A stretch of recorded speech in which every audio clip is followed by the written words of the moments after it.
Hello students, आज class में हम बात करेंगे कक्षा 12 बायोलॉजी में यूपी बोर्ड 2025 में आने वाले इंपॉर्टेंट प्रश्न के बारे में। तो ये जो प्रश्न है 2015 में, 2017 में, 2018 में आ चुका है 2 नंबर का। तो आइए समझते हैं प्रश्न क्या है। तो प्रश्न है कि जीनी अभियांत्रिकी से आप क्या समझते हैं। जीनी अभियांत्रिकी को अंग्रेजी में जेनेटिक इंजीनियरिंग भी कहा जाता है। ठीक है, तो इसमें इस तरह से पूछा जाएगा प्रश्न, या तो कि क्या समझते हैं, या हो सकता है ये पूछ लिया जाए कि इसके उपयोगी एंजाइम का नाम बताइए, या इस तरह से पूछा जाएगा कि इसकी उपयोगिता बताइए। तो आपको इसके सभी तरह के आंसर यहाँ पे पता चलेंगे, क्योंकि प्रश्न जो है घुमा करके किसी भी तरह से आ सकता है। तो आइए समझते हैं क्या होता है। कि उत्तर में है कि जो डीएनए में किसी तरह की हेर फेर की जाए, तो मान लीजिए कि ये शरीर है, इसको डीएनए मान लीजिए।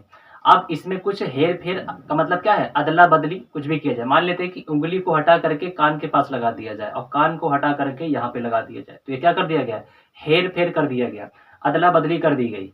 ठीक है, तो ये अदला बदली करना क्या कहलाएगा, जीनी अभियांत्रिकी कहलाएगा।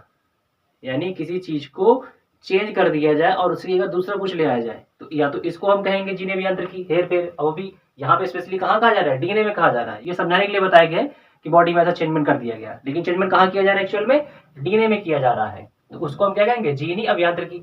या दूसरी तरह से कि एक जीव है कोई, उसका डीएनए ले लिया जाए और उसको क्या किया जाए, दूसरे जीव के डीएनए के साथ में जोड़ दिया जाए। जैसे हम कहते हैं कि हाथी के शरीर के डीएनए को निकाल करके शेर के डीएनए के साथ में जोड़ दिया जाए वहां पर, तो ये भी क्या हो गई, यहाँ पर अदला बदली हेर फेर हो गई, किसकी, डीएनए की एग्जैक्टली। तो इसको हम क्या कहेंगे, जीनी अभियांत्रिकी। तो इसी को जीनी अभियांत्रिकी कहा जाता है। जीनी अभियांत्रिकी को दूसरे नाम से भी जाना जाता है, आनुवांशिक अभियांत्रिकी। हो सकता है परीक्षा में इस नाम से पूछ लिया जाए, और इसको अंग्रेजी में आपको बता ही दिया गया है क्या कहा जाता है। आगे समझते हैं आप इसके हम एंजाइम के बारे में। तो इसमें कौन कौन से एंजाइम इस्तेमाल होते हैं वो जानते हैं। तो पहला एंजाइम है रिस्ट्रिक्शन एंडोन्यूक्लियस एंजाइम, दूसरा है रिस्ट्रिक्शन एक्सोन्यूक्लियस एंजाइम, और तीसरा है डीएनए लाइगेज। तो ये मेन एंजाइम है जो इस प्रोसेस में काम आते हैं।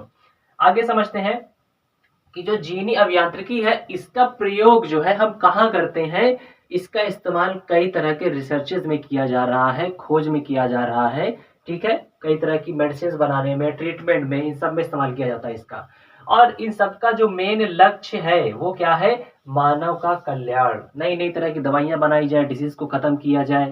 तो ये क्या है, मानव के भलाई के लिए इसका इस्तेमाल किया जा रहा है। तो इस तरह से ये इसकी परिभाषा आपको बताई गई। आई होप कि आपको ये वीडियो पसंद आया होगा। तो मिलते हैं इस तरह के नेक्स्ट इंपॉर्टेंट वीडियो में।